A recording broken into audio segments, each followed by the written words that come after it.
इस कहानी की शुरुआत में हमें अर्ल स्टोन नाम का एक बूढ़ा आदमी दिखाया जाता है जो अपने फ्लावर फार्म पर कई सालों से काम कर रहा था। वह अपना ज्यादा समय खेतों में फूल उगाने और उनकी देखभाल करने में बिताता था। एक दिन वह डे लिली नाम के कन्वेंशन में गया जहां बहुत से लोग उसके फूल देखने आए थे। वहां उसने कई पुराने दोस्तों से मुलाकात की और सबसे हंसकर बात की। वह लोगों के बीच काफी जाना पहचाना था और सब उससे मिलकर खुश हो रहे थे। वह वहां मौजूद औरतों से मजाक में बातें कर रहा था और कहता था कि तुम सब मॉडल जैसी लग रही हो। लोग उसकी बातों पर हंसते थे और उसे पसंद करते थे। थोड़ी देर बाद उसने अपने फूल सबको दिखाए। उसके फूल बहुत सुंदर थे और वहां मौजूद लोग उनकी खूब तारीफ कर रहे थे। कई लोग उन्हें लेने के लिए आगे बढ़ रहे थे और उसके काम की तारीफ कर रहे थे। घोषणा की गई कि एनडीएल 2005 गोल्ड मेडल विनर है, अर्ल स्टोन है और उसे मेडल दिया गया। वह मंच पर गया और सम्मान लिया। उसी समय दूसरी जगह उसकी बेटी अपनी शादी की तैयारी कर रही थी। वह दुल्हन के कपड़ों में थी लेकिन उसके चेहरे पर चिंता साफ दिख रही थी। वह बार बार दरवाजे की तरफ देख रही थी क्योंकि वह अपने पिता का इंतजार कर रही थी। उसकी बेटी को उम्मीद थी कि उसका दादा जरूर आएगा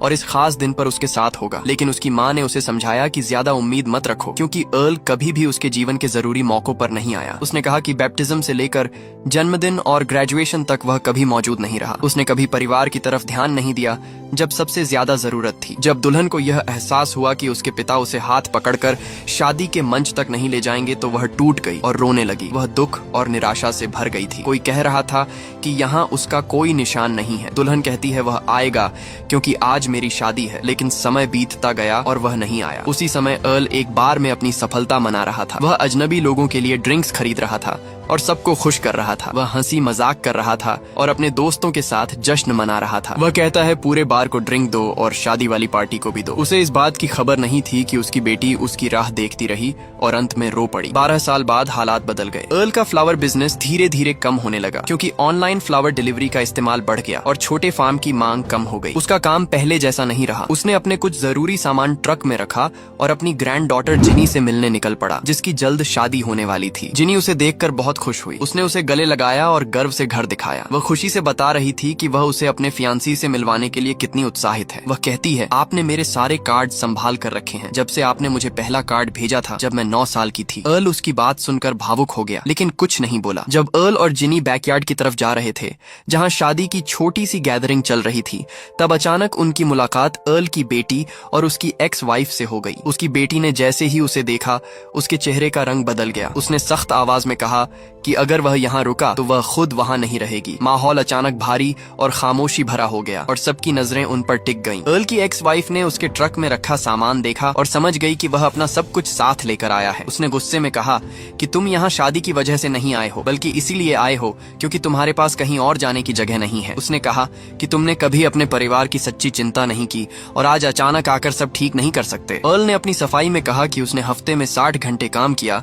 ताकि परिवार को पैसा मिल सके और वे आराम से रह सकें, लेकिन उसकी एक्स वाइफ ने उसकी बात मानने से इनकार कर दिया। उसने कहा कि तुम काम के नाम पर दोस्तों के साथ समय बिताते थे और घर से दूर रहते थे। तुमने परिवार को समय नहीं दिया और यही सच्चाई है। तनाव बढ़ता गया और वहाँ खड़े लोग अनकंफर्टेबल हो गए। अर्ल ने ज्यादा बहस नहीं की। उसने चुपचाप जिनी की तरफ देखा और धीमे से उसे अलविदा कहा। जिनी की आंखों में उदासी थी लेकिन वह कुछ नहीं बोली। अर्ल मुड़ा और वहाँ से चला गया जैसे उसे आदत हो चुकी हो अकेले लौटने की। जाते समय पार्टी में मौजूद एक आदमी उसके पास आया। उसने अर्ल के ट्रक की तारीफ की और पूछा कि वह कितने समय से ड्राइव कर रहा है। अर्ल ने शांति से कहा कि उसने 40 स्टेट्स में गाड़ी चलाई है और उसे कभी टिकट नहीं मिली। उसने गर्व से कहा कि वह सावधानी से ड्राइव करता है और रास्तों को अच्छी तरह जानता है। उस आदमी ने मुस्कुराते हुए कहा कि उसके कुछ दोस्त ऐसे ही सावधान ड्राइवर की तलाश में हैं। उसने बताया कि एक काम है जिसमें एक जगह से दूसरी जगह पैकेज पहुंचाना होता है और इसके बदले अच्छा पैसा मिलता है। उसने कहा कि यह पैसा जिनी की शादी में काम आ सकता है। उसने अर्ल को एक बिजनेस कार्ड दिया और कहा कि अगर दिलचस्पी हो तो इस नंबर पर बात करना। अर्ल ने कार्ड लिया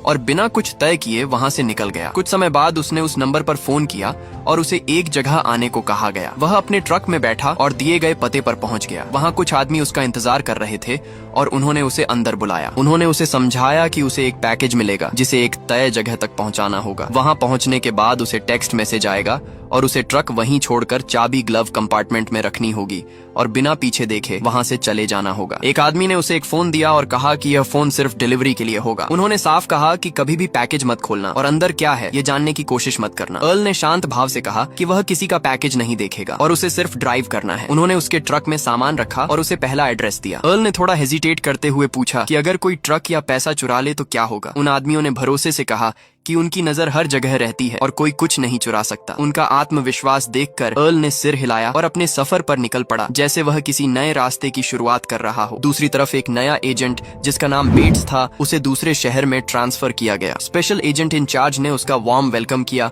और कहा कि वह उसके साथ काम करने के लिए सच में उत्साहित है। कुछ ही समय में बेट्स और उसका नया साथी एक ऐसे आदमी पर नजर रखने लगे जो हाल में उनके रेडर पर आया था। वे उसकी हर हरकत पर ध्यान दे रहे थे और उसकी एक्टिविटीज को समझने की कोशिश कर रहे थे। उसी दौरान अर्ल अपने पहले डिलीवरी के बाद बताए गए जगह पर वापस लौटा। वह चुपचाप पिकअप पॉइंट पर पहुंचा और ग्लव कंपार्टमेंट खोला। अंदर उसकी ट्रक की चाबी और तय किया गया पैसा रखा था, जैसा वादा किया गया था। वह कुछ पल के लिए हैरान खड़ा रहा, क्योंकि सब कुछ बिल्कुल वैसा ही था जैसा उन लोगों ने कहा था। एक आदमी उसके पास आया और बोला कि तुमने अच्छा काम किया है। उसने अर्ल को एक और फोन नंबर दिया और कहा कि अगर वह आगे भी काम करना चाहे तो इस नंबर पर संपर्क करे। अर्ल ने कहा कि उसने यह काम सिर्फ एक बार के लिए किया था और वह आगे कुछ सोच नहीं रहा है, लेकिन वह आदमी मुस्कुराया और बोला कि इस नंबर को रख लो, बुरे दिन के लिए काम आ सकता है। अर्ल ने धीरे से कहा, ठीक है, बरसात के दिन के लिए रख लेता हूँ। दूसरी तरफ एजेंट बेट्स और उसका साथी उस आदमी के पास पहुंचे जिस पर वे नजर रख रहे थे। उन्होंने उसे बताया कि उसके कार्टेल को शक है कि वह ड्रग एनफोर्समेंट एडमिनिस्ट्रेशन के लिए काम कर रहा है। उन्होंने उससे कहा कि अगर वह उनकी मदद करेगा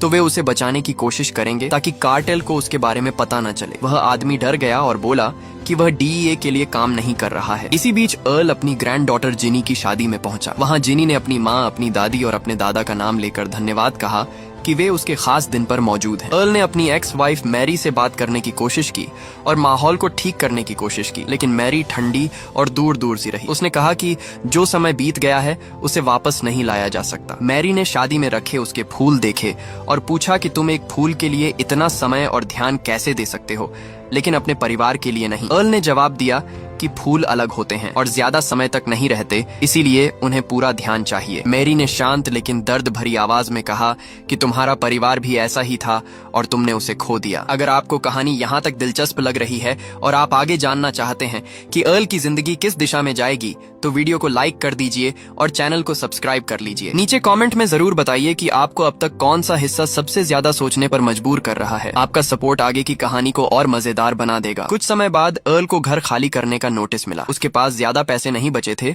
इसलिए उसने फिर से उसी नंबर पर संपर्क किया। वह नए ट्रक में वहां पहुंचा, जिसे देखकर वे आदमी खुश हुए। उन्होंने उसे नया फोन दिया और पुराना फोन तोड़ दिया और कहा कि काम खत्म होने के बाद इसे भी खत्म कर देना। उन्होंने उसे फिर एक पैकेज दिया और कहा कि पहले वाली जगह पर ही छोड़ना है। अर्ल बिना ज्यादा सवाल किए निकल पड़ा। वह अब इस काम के तरीके को समझ चुका था। वह दिए गए होटल पहुंचा और चुपचाप पैकेज छोड़ दिया। सब कुछ बिना परेशानी के हो गया और वह वापस लौट आया जैसे यह उसके लिए अब सामान्य बात हो। दूसरी तरफ एजेंट्स ने लुइस को पकड़ा और उससे पूछताछ शुरू की। उन्होंने उसे बताया कि उसके घर से ड्रग्स और दूसरे सबूत मिले हैं जो उसके खिलाफ जाते हैं। उन्होंने उसे साफ कहा कि उसके पास दो रास्ते हैं, या तो वह उनकी मदद करे और कार्टेल को गिराने में साथ दे, या फिर जेल जाने के लिए तैयार रहे। उन्होंने यह भी कहा कि जेल जाने से पहले कार्टेल उसे ढूंढ सकता है, इसलिए समझदारी से फैसला लो। लुइस डर गया क्योंकि उसे बंद होने का बहुत डर था। डर के कारण लुइस ने उनकी बात मान ली और सहयोग करने के लिए तैयार हो गया। इधर अर्ल ने अपने पुराने घर के बकाया बिल चुका दिए और थोड़ा सुकून महसूस किया। उसे लगा कि वह धीरे धीरे अपनी जिंदगी संभाल रहा है। कुछ समय बाद वह अपने पसंदीदा बार में गया, लेकिन वहां पहुंचकर देखा कि आग लगने से जगह काफी खराब हो चुकी है। बार के मालिक ने उसे बताया कि इंश्योरेंस कंपनी मदद करने से मना कर रही है और अगर किसी ने पैसे से सहारा नहीं दिया तो बार बंद हो जाएगा। यह सुनकर अर्ल चुप हो गया क्योंकि वह उस जगह से जुड़ा हुआ था। उसने बिना ज्यादा सोचे एक और जॉब लेने का फैसला किया और फिर उन आदमियों से मिलने चला गया। उसे फिर एक नया फोन दिया गया और इस बार ज्यादा समझाने की जरूरत नहीं पड़ी क्योंकि वह तरीका समझ चुका था। उसने पैकेज लिया और रास्ते पर निकल पड़ा, लेकिन इस बार रास्ते में उसकी क्यूरियोसिटी बढ़ गई और उसने ट्रक रोक दिया। वह ट्रंक के पास गया और धीरे से बैग खोला। अंदर बहुत बड़ी मात्रा में ड्रग्स थे। यह देखकर वह कुछ पल के लिए चौंक गया। उसी समय एक पुलिस ऑफिसर वहां आ गया और पूछा कि क्या उसे मदद चाहिए। अर्ल ने शांत रहकर कहा कि नहीं, सब ठीक है। ऑफिसर ने पूछा कि ट्रक में क्या है, तो अर्ल ने जवाब दिया कि वह अपनी नीस के लिए पीकैन्स लेकर जा रहा है। पुलिस क्रूजर में बैठा डॉग अचानक भौंकने लगा क्योंकि उसे ड्रग्स की गंध आ गई थी। जब ऑफिसर डॉग को बाहर लाने लगा तो अर्ल ने जल्दी से अपने हाथ पर एक तेज दर्द मिटाने वाली क्रीम लगा ली और डॉग को सूंघने दिया। तेज गंध से डॉग उलझ गया और असली गंध नहीं पकड़ सका। ऑफिसर ने डॉग को फिर से बैठा दिया और अर्ल बिना पकड़े वहां से निकल गया। बाद में लुइस फिर एजेंट से मिला। एजेंट बेट्स ने उससे कहा कि आगे बढ़ने से पहले उसे उनका भरोसा जीतना होगा और साबित करना होगा कि वह अभी भी उनकी तरफ है। लुइस उन्हें उस होटल में ले गया जहां एक्सचेंज होता था। उसने बताया कि अलग अलग ड्राइवर्स म्यूल की तरह पैकेज पहुंचाते हैं और ड्रॉप लोकेशन पर कोई और कार ले जाकर आगे बढ़ता है, फिर बाद में व्हीकल पैसा रखकर वापस कर देता है। उधर अर्ल को अपनी नई डिलीवरी के लिए $30,000 मिले। उसने उस पैसे से डैमेज्ड बार को ठीक करवाया। ग्रैंड रीओपनिंग के दिन मालिक ने उसका धन्यवाद किया और कहा कि उसकी मदद के बिना यह संभव नहीं था। वहां म्यूजिक बजा, लोग नाचे और सबने अर्ल की तारीफ की क्योंकि उसने उदारता दिखाई थी। कुछ समय बाद अर्ल ने फिर एक जॉब स्वीकार कर ली। अब वह पैसों का आदी हो चुका था और उसी तरीके से डिलीवरी पूरी करता रहा। दूसरी तरफ मेक्सिको में कार्टेल के लोग शूटिंग की प्रैक्टिस कर रहे थे। उनके लीडर ने कहा कि अगली बार अर्ल के साथ एक आदमी जाएगा क्योंकि वह एक ही बार में बहुत बड़ी मात्रा में ड्रग्स ले जा रहा है जिसकी कीमत लाखों में है। लीडर ने कहा कि अर्ल सही ड्राइवर है क्योंकि उसका ट्रैफिक रिकॉर्ड साफ है और वह ज्यादा ध्यान नहीं खींचता। एक आदमी पहले हिचकिचाया लेकिन बाद में तैयार हो गया कि वह उसके साथ जाएगा और नजर रखेगा। इस तरह अर्ल के अगले सफर के लिए एक नया मोड़ तैयार हो गया। वह आदमी अर्ल से मिला और बोला कि अब से वह उसका हैंडलर होगा। उसने साफ शब्दों में कहा कि जो भी आदेश दिया जाएगा उसे बिना किसी सवाल के मानना होगा। उसने कहा कि कोई गलती या अपनी मर्जी नहीं चलेगी। अर्ल ने हल्के अंदाज में मजाक किया तो हैंडलर ने बंदूक दिखाकर उसे डराने की कोशिश की, लेकिन अर्ल के चेहरे पर डर नहीं था और वह शांत ही रहा। वे लोग अगला पैकेज लेने पहुंचे। अर्ल ने वहां मौजूद आदमियों का अभिवादन किया और वे अब उसे टाटा कहकर बुला रहे थे। एक आदमी ड्रॉप ऑफ लोकेशन समझा रहा था लेकिन हैंडलर को जल्दी थी और वह बात बढ़ाना नहीं चाहता था। पैकेज ट्रक में रखा गया और वे सड़क पर निकल पड़े। अर्ल आगे ड्राइव कर रहा था और हैंडलर पीछे पीछे आ रहा था। रास्ते में अर्ल ने एक परिवार को देखा जिनकी गाड़ी का टायर खराब था। वह तुरंत रुक गया और उनकी मदद करने लगा। उसने टायर बदल दिया और जाते समय एक गलत शब्द बोल दिया। परिवार ने उसे धीरे से सुधारा और कहा कि ऐसा शब्द नहीं बोलते, हम ब्लैक कहना पसंद करते हैं। अर्ल हंसकर आगे बढ़ गया और उसे अपनी बात का असर समझ नहीं आया। अगली सुबह जब वे डिलीवरी होटल की तरफ जा रहे थे तो अर्ल ने अचानक रास्ता बदल दिया और सीधे डीलर के घर पहुंच गया। ये देखकर हैंडलर गुस्से से भर गया। अर्ल घर के अंदर गया और पैकेज छोड़ दिया। अंदर मौजूद आदमी ने कहा कि उसे यहाँ नहीं आना था। बहस बढ़ने लगी, तभी हैंडलर अंदर आया और बोला कि वह बात संभाले। उसने अर्ल से पूछा कि यह पता किसने दिया। अर्ल ने कहा कि वहाँ के एक आदमी ने बताया था। हैंडलर उसके बेपरवाह और अनिश्चित व्यवहार से बहुत नाराज था। उसने अपने बॉस को फोन किया और शिकायत की कि अर्ल बिल्कुल काबू में नहीं है। उसने कहा कि वह आदेश नहीं मानता और रास्ते में लोगों से मिलता है और अपनी मर्जी से काम करता है। बॉस ने उसे शांत रहने को कहा और समझाया कि अर्ल अपने तरीके से काम करता है लेकिन हर बार पैकेज सही जगह पहुंचाता है, इसलिए उसे अभी रखना जरूरी है। अगली सुबह लुइस एजेंट से मिला और उन्हें एक नोटबुक दी जिसमें कार्टेल अपने ड्रग्स की जानकारी, रूट और पूरा हिसाब लिखता था। उसने बताया कि टाटा नाम का नया ड्राइवर हर महीने बहुत ज्यादा मात्रा में ड्रग्स पहुंचा रहा है। एजेंट्स ने हर पन्ने की तस्वीर ली और नोटबुक वापस कर दी ताकि लुइस बिना शक के उसे लौटा सके। उधर अर्ल फिर सड़क पर था और उसका हैंडलर पास में था। हैंडलर के साथ एक और आदमी था जो नाराज था और कह रहा था कि इतने बड़े काम के लिए एक बूढ़े आदमी को रखना गलत फैसला है। हैंडलर ने उसे शांत रहने को कहा। रास्ते में अर्ल एक डाइनर पर खाना खाने रुका और उन्हें भी अंदर आना पड़ा। खाना खाते समय अर्ल ने कहा कि जिंदगी का मजा लेना चाहिए और हर समय चिंता नहीं करनी चाहिए। हैंडलर ने मजाक में कहा कि शायद उसने जिंदगी का मजा कुछ ज्यादा ही ले लिया है, इसलिए इस उम्र में उनके लिए काम कर रहा है। खाना खत्म कर वे बाहर निकले तो एक पुलिस ऑफिसर ने हैंडलर को रोक लिया और पूछा कि वह यहाँ क्या कर रहा है। अर्ल ने तुरंत कहा कि वे उसके आदमी हैं और उसके लिए काम कर रहे हैं और कुछ सामान लेने आए हैं। ऑफिसर को शक था लेकिन अर्ल के शांत व्यवहार पर उसने भरोसा कर लिया और वे वहां से निकल गए। एजेंट बेट्स ने अपने बॉस से कहा कि उन्होंने टाटा नाम के ड्राइवर पर नजर रखी है जो एक काला ट्रक चलाता है। बॉस ने पूछा कि उन्हें यह जानकारी कैसे मिली। बेट्स ने बताया कि उन्होंने कार्टेल के फोन सुन लिए थे और डिलीवरी का समय, जगह और बाकी जानकारी जान ली थी। उसने कहा कि लोकल पुलिस को आगे करना बेहतर होगा ताकि कार्टेल को फेडरल इन्वॉल्वमेंट का शक न हो। इधर अर्ल अपने हैंडलर के साथ ड्रॉप लोकेशन पर पहुंचा। वहां पैकेज लेने वाले आदमी ने उसकी तारीफ की और कहा कि उसने एक ही रन में 282 किलो पहुंचाकर रिकॉर्ड तोड़ दिया है। उसने कहा कि मेन बॉस बहुत खुश है और जल्द उससे मिलना चाहता है। अर्ल ने यह सुनकर हैरानी और गर्व दोनों महसूस किया। कुछ समय बाद अर्ल मेक्सिको गया और ड्रग ऑपरेशन के मेन बॉस से मिला। बॉस ने उसका स्वागत सम्मान के साथ किया और उसे बड़ी इज्जत दी। अर्ल उस आलीशान घर को देखकर चौंक गया जहां सुंदर सजावट थी और कई खूबसूरत औरतें वहां मौजूद थीं। उसी रात एक बड़ी पार्टी रखी गई। अर्ल ने म्यूजिक पर नाचते हुए औरतों के साथ समय बिताया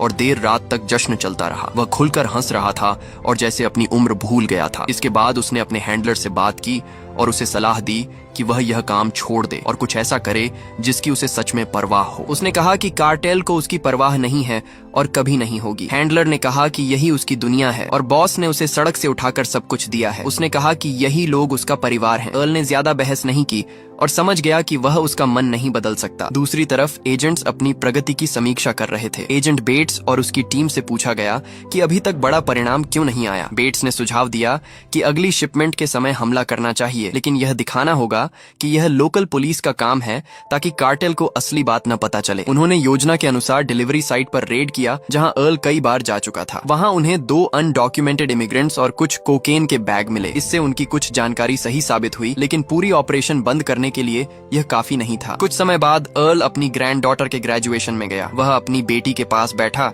लेकिन उसने तुरंत सीट बदल ली और उसके पास बैठने से मना कर दिया। फिर वह मेरी के पास बैठ गया। मैरी ने उसके हाथ में सोने का ब्रेसलेट देखा और पूछा कि वह क्या कर रहा है। अर्ल ने कहा कि वह खोया हुआ समय पूरा करने की कोशिश कर रहा है और अब उसे एजुकेशन की अहमियत समझ में आ रही है। मेरी ने उसकी बात पर भरोसा नहीं किया और हल्की हंसी में टाल दिया। वह बोली कि तुम अचानक बदल नहीं सकते। इसी बीच मेक्सिको में मेन बॉस को उसके ही आदमी ने धोखा दे दिया। अर्ल के हैंडलर को यह खबर मिली और वह नए लीडर से मिलने गया। नए लीडर ने कहा कि ड्रग एनफोर्समेंट अब सख्ती कर रही है क्योंकि पुराने बॉस की गलतियां सामने आ गई हैं। उसने साफ कहा कि अब से हर काम नियम के अनुसार होगा और कोई भी बदलाव या बहाना स्वीकार नहीं किया जाएगा। स्थिति अब पहले से ज्यादा खतरनाक हो चुकी थी। एक दिन अर्ल खाना लेने गया हुआ था, तभी उसका हैंडलर और कुछ आदमी अचानक उसके पास आए और उसे जबरदस्ती गाड़ी में बैठा लिया। उन्होंने उसे मजबूर किया कि वह ड्राइव करे और बिना सवाल किए आगे बढ़े। अर्ल ने पूछा कि वे उसे कहां ले जा रहे हैं, लेकिन किसी ने जवाब नहीं दिया। गाड़ी शहर से दूर एक सुनसान जंगल की तरफ बढ़ती गई और माहौल डर से भरा हुआ था। जंगल के अंदर एक खाली जगह पर गाड़ी रोकी गई। उन्होंने अर्ल को बाहर निकलने को कहा, फिर अपनी गाड़ी का ट्रंक खोला और अंदर एक मरा हुआ आदमी दिखाया। उन्होंने ठंडी आवाज में कहा कि अगर उसने नियम नहीं माने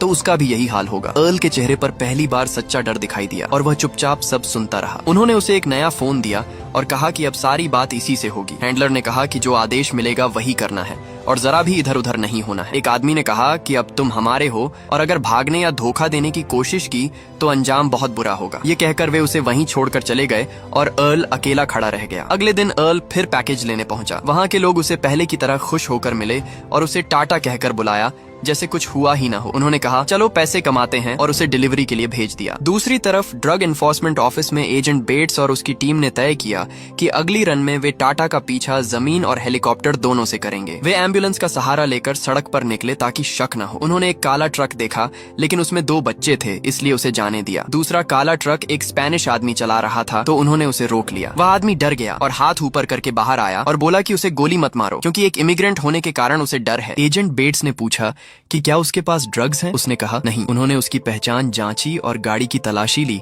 और समझ गए कि वह उनका टारगेट नहीं है। उन्होंने माफी मांगी और उसे जाने दिया। इस बीच अर्ल अपनी 12वीं रन शांति से कर रहा था और रास्ते में खुद से गाना गा रहा था जैसे सब सामान्य हो। लुई ने एजेंट बेट्स को फोन किया और बताया कि टाटा को उसके हैंडलर ने एक मोटेल में रात रुकने की इजाजत दी है। उसने मोटेल का लोकेशन भी दिया। एजेंट्स तुरंत वहां पहुंचे और एक संदिग्ध आदमी को देखा और समझे कि वही डीलर है। बेट्स कमरों की जांच करता हुआ अर्ल के कमरे के सामने से गुजर गया, लेकिन उसे पता नहीं चला कि असली टारगेट वही है। बेट्स ने अर्ल से थोड़ी देर बात की। अर्ल ने कहा कि आजकल के जवान लोग हमेशा फोन में लगे रहते हैं और सिर उठाकर दुनिया नहीं देखते। बेट्स मुस्कुराया और अपने काम में लग गया। वह जिस आदमी पर शक कर रहा था उसके कमरे का दरवाजा खोलने की कोशिश करने लगा। तभी वह आदमी बाहर आ गया और बहस शुरू हो गई। इसी समय अर्ल अगली सुबह जल्दी निकल गया और अपनी डिलीवरी पूरी करने के लिए सड़क पर बढ़ गया। अब हालात और भी सख्त हो चुके थे। एजेंट्स उसकी तलाश में थे और कार्टेल उसे कड़ी निगरानी में रख रहा था। अर्ल बीच रास्ते में फंसा हुआ था जहां हर फैसला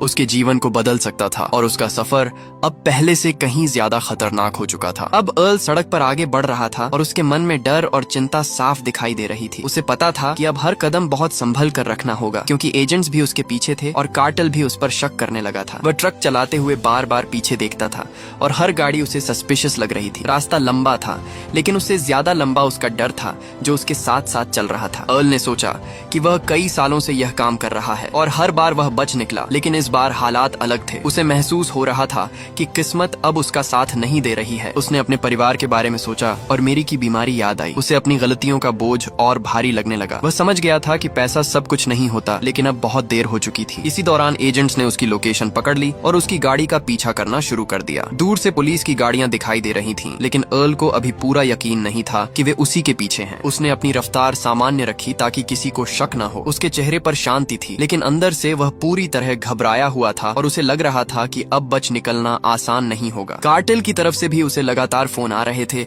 लेकिन वह हर बार बात को छोटा रखता था। उसे समझ आ गया था कि अब वह दोनों तरफ से दबाव में है। अगर वह कार्टेल की बात नहीं मानेगा तो वे उसे सजा देंगे, और अगर एजेंट्स ने पकड़ लिया तो जेल तय थी। उसके सामने अब कोई आसान रास्ता नहीं बचा था और वह धीरे धीरे सच का सामना करने के लिए तैयार हो रहा था। आखिरकार सड़क पर आगे पुलिस की गाड़ियां खड़ी दिखीं और पीछे से भी सायरन की आवाज आने लगी। अर्ल ने समझ लिया कि खेल खत्म हो चुका है। उसने धीरे से ट्रक रोका और गहरी सांस ली। उसके चेहरे पर डर से ज्यादा थकान थी, क्योंकि वह अब भागते भागते थक चुका था। उसने अपने हाथ ऊपर कर दिए और बिना विरोध किए सरेंडर कर दिया। एजेंट बेट्स उसके पास आया और उसे ध्यान से देखने लगा। उसे अब समझ आया कि टाटा वही आदमी है जिससे वह पहले मिल चुका है। अर्ल शांत खड़ा रहा और बोला कि वह जानता है कि उसने गलत रास्ता चुना था। उसने कहा कि वह अपने परिवार के साथ समय बिताना चाहता था, लेकिन उसने गलत तरीका अपनाया। अब वह अपने फैसलों की सजा भुगतने के लिए तैयार है। अर्ल को गिरफ्तार कर लिया गया और उसके ट्रक से भारी मात्रा में कोकेन बरामद हुआ। कार्टेल के लोग दूर से यह सब देख रहे थे और उन्हें समझ आ गया कि उनका राज खत्म हो रहा है। एजेंट बेट्स ने राहत की सांस ली,